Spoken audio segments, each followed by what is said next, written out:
हम लोग यहाँ पार्लियामेंट बालादस्त है, यहाँ पे हमारे पास इख्तियार है कि हम अपने कम अज कम यहाँ पे एक इलेक्टेड मेंबर के लिए कम अज कम ये नोटिफिकेशन, सीएम साहब है नहीं, मैं सीएम साहब के टेबल पे भी रखता हूँ,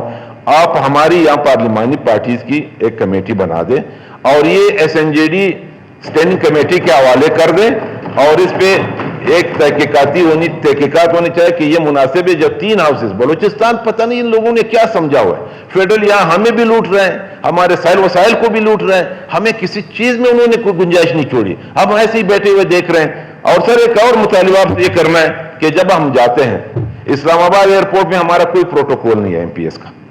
हम आप कभी जाते हैं उनको बफून जब करते हैं कहते हैं जी हम तो एसएनजेडी के हैं, हम तो मिनिस्टर के लिए हैं, हम तो मुशीर के लिए हैं, हम तो आपके लिए नहीं है। आप स्पीकर साहब आप बाइख्तियार हैं, आप 1-2 बंदे इस्लामाबाद एयरपोर्ट पे हमारे आसानी के लिए कर लें कि हमारे टिकट का बंदोबस्त करें, हमारे लगेज जो हमारे सामान है उसका कर लें। आप क्वेटा एयरपोर्ट पे हम जाते हैं, हम वहां पे एक पोर्टर को फोन करते हैं कि जी हमारा टिकट किधर है, हमारा सामान किधर है, हमारी फैमिलीज की क्या बोल रहा है। आप यहाँ पे कम से कम 1-2 बंदे, 2 फ्लाइटें दिन में जाती है और आती है टोटल क्वेटा एयरपोर्ट पे, आप असेंबली से 2 बंदों की वहां पे अपॉइंटमेंट कर लें कि हमारा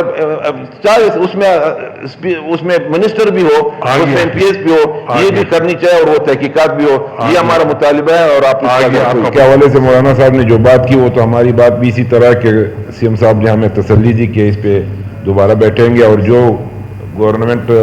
फेडरल का जो यहाँ पे मुदाखलत है उसको बंद करने की कोशिश करेंगे, सूबाई खुद मुख्तारी को हाथ से जाने नहीं देंगे और जो हमारे हकूक़ है उनकी तहफ़्फ़ुज़ करेंगे।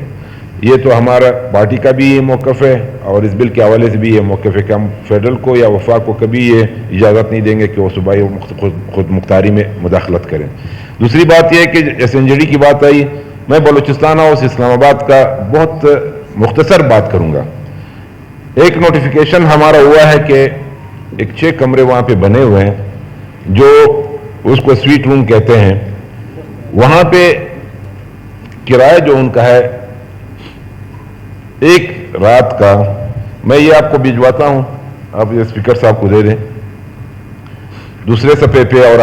ऊपर जो है वो तीनों हाउस के भी मौजूद है। उसमें पहले रात आपसे 13,000 रुपए लेंगे, हम लोग एमपीए से, मैं एमपीए की बात करूंगा, ठीक है, ब्यूरोक्रेसी अपनी जगह, मिनिस्टर अपनी जगह और दूसरे जो गेस्ट आते हैं वो अपनी जगह। 13,000 रुपए पहले रात लेते हैं, फिर 3 रात के बाद वो 17,000 हो जाते हैं, फिर वो 3 रात के बाद वो 20,000 तक चले जाते हैं। एक रात 20,000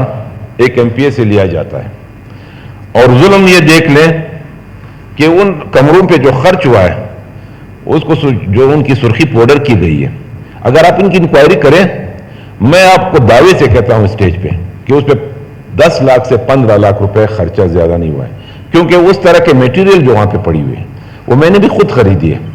और उस खरीदारी में मुझे ये पता है कि एक टेबल जो वहां पे पड़ा हुआ है उसकी कीमत 10,000 रुपए है। अगर आप सोफे के लिए आप वहां पर्दे ले लें, सर उस कमरे में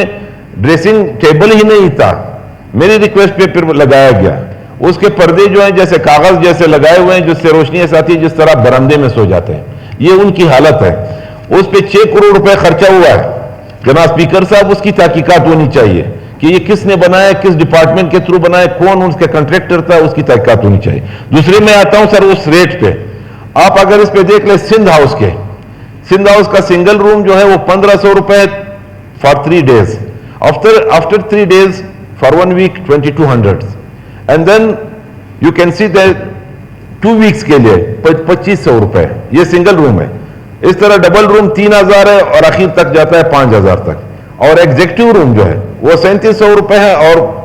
6,200 तक जाते हैं। फिर आप पंजाब हाउस ले लें, पंजाब हाउस का जो सर सिंगल रूम जो है एमपीएस के लिए, मिनिस्टर ऑफिसर्स के लिए 2,000 रुपए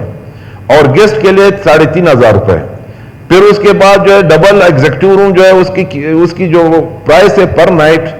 दिस इज 4,000 और प्राइवेट गेस्ट के लिए वो 5,000 है। फिर मुख्तसरन खैबर पख्तूनख्वा उसका जो है उसका सिंगल रूम 1,800, गेस्ट के लिए 2,000 और स्वीट रूम जो है 2,200। अभी आप हमारी दूसरे सफ़े पे आप हमारी नोटिफिकेशन देख लें कि सिंगल रूम्स और डबल रूम्स की जो है अभी यहाँ पे हमारी नोटिफिकेशन है, जो चीफ सेक्रेटरी साहब उनके लिए परमानेंट रूम अलॉट है, आईजी साहब के लिए परमानेंट रूम अलॉट है, वहां पे एक फेडरल मिनिस्टर रह रहा है, वो परमानेंट रह रहा है, वो बाकी जो बड़े बड़े लोग हैं 2 वो रह रहे हैं, 5 स्वीट रूम्स तो उनको परमानेंट अलॉटमेंट हुई है। अभी तो हम रिक्वेस्ट भी करेंगे कि अपोजिशन लीडर के लिए भी एक रूम जो है अलॉट करवा दें और हमारे पार्लिमानी लीडर्स के लिए एक परमानेंट रूम की बंदोबस्त की जाए। हमारी जो है फर्स्ट 3 डेज आप देख ले 13,000 रुपए एमपीए के लिए, और 7 डेज के लिए ये 17,000 रुपए, और 14 डेज के लिए 19,000 रुपए, और मैक्सिमम 1 मंथ जो है वो 20,000 रुपए। मैं अभी रहा हूं 22 दिन फैमिली के साथ। बुरी बात है ये बातें यहां पे करना। मेरा बिल जो आया हुआ है मेरे पास है 7.5 लाख रुपए, 2 तनख्वाहें तो हमारी इसमें चली गई। हमारे एमपीएस के पास सिर्फ तनख्वाह होती है, न टिकट का जायज हमें कोई डिपार्टमेंट देता है और न हमें रेंट देता है, मिनिस्टर को मिलता है डिपार्टमेंट की तरफ से। ब्यूरोक्रेसी तो जाती है, उसका तो हम पूछ ही नहीं सकते हैं, और दूसरे बड़े बड़े लोग हैं उनको भी किधर से मिलते हैं। मैं ये मुतालबा करता हूं कि पहले तो आप इनकी डिटेल मंगवा दें कि ये जो है ये किस तरह ये हमारे